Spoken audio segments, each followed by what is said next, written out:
Picture चालू करो बे।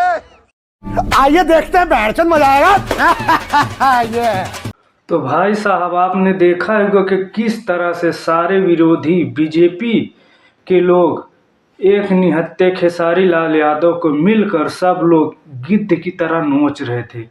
तो हमने सोचा क्यों ना हम चले थोड़ा खेसारी लाल यादव का साथ दे दें, क्योंकि उनको सम्राट चौधरी जो बीजेपी के मेन कैंडिडेट माने जाते हैं, उन्होंने बोला कि आरजेडी के लोग जो हैं एक नचनिया को टिकट दे दिए हैं। बात तो सही है। तो हम कहें क्यों ना कुछ खेसारी लाल यादव का सपोर्ट किया जाए और थोड़ा सा इनका भी नशा उतारा जाए। तो हम पहले नचनिया से दिखाना चाहेंगे भाई साहब, जो इनके टीम में हैं, इन बीजेपी पार्टी में नंबर 1 रईस। थोड़ा सा देखो देखो, अब दूसरा देखोगे, दूसरा नचनिया देखो, ये तीसरा नचनिया दिखा दें, चलो ठीक, तीसरा देखो। अरे सम्राट चौधरी, बिहार में अगर चुनाव चल रहा है तो आप मुद्दे पे बात कीजिए। आपके पास तो कोई मुद्दा है ही नहीं, सारे मुद्दा 10 से 15 साल के अंदर ख़त्म कर दिए। झूठ बोलो, बार बार झूठ बोलो।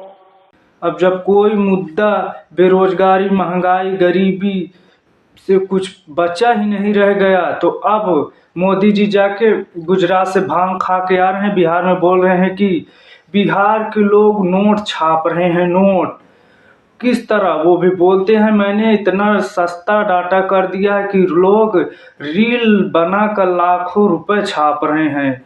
पहला रोजगार ये दिए मोदी जी, कब? जब कोई मुद्दा नहीं बचा तब। नहीं, 2014 से पहले आने पे इन्होंने क्या बोला था? ये बोला था कि बहुत हुई महंगाई की मार, अब की बार बीजेपी सरकार। और अभी तो रुको, क्लाइमैक्स अभी बाकी है। लेकिन वही सिलेंडर जो 400 में था, बहुत महंगा था, आज हो गया 1000 रुपये सस्ता हो चुका है। और पोल खोलें, डीजल पेट्रोल जो कि 60-70 रुपये में होता था दोनों का प्राइस, वो आज 100 रुपये के लगभग है। ये है मोदी का बहुत हुई महंगाई कम मार का असर। तो इन लोगों के पास जब कुछ मुद्दा नहीं बचा, तो अब लोगों को इस तरह से धर्म के नाम पे, जाति के नाम पर लड़ा रहे हैं, पूछो ना। और एक मुद्दा तो ये भी इस समय ट्रेंड में चल रहा है कि अच्छा, हमको सिखा रिया है। खेसारी लाल यादव ने बोल दिया कि अयोध्या में जो है राम मंदिर की जगह अगर अस्पताल बना होता या कॉलेज, शिक्षा का घर बना होता तो कितना बात होता। तो इस पे साफ बीजेपी एक हो गई, एकदम उनको चील की तरह नोचने में पड़ गए। करे ये धर्म के नाम पे बात ना करे, ये हिंदू के खिलाफ हैं, ये यादव नहीं यदमुल्ला हैं। निरहुआ क्या बोले तुझे, तू तो अस्तित्व तुम्हारा कुछ है ही नहीं।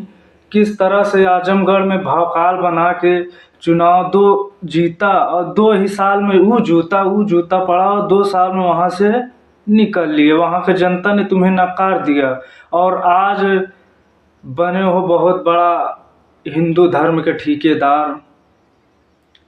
तो ऐसे ऐसे पगलेटन के का बोला जाए, कुछ बोल ही नहीं सकते कि इनको जब जान अब समझ में आ रहा है कि हमारा हार बिहार में निश्चित है, तो आओ बाँव जाके बक रहे हैं। पवन सिंह भी कल आए थे, वो भी बोले कि अरे 10 से 15 साल में बिहार में इतना विकास हुआ है, इतनी फैक्ट्री लगी है, इतनी बेरोजगारी हटी है कि पूछो ना। कुछ भी आए, जैसे स्टेज पे जाते थे पहले नशा में डांस करने लगते थे, उसी नशे में आके पूरा विकास बिहार में गिना के चले जा रहे हैं। ये हाल है हमारे बीजेपी के दिग्गज नेताओं का।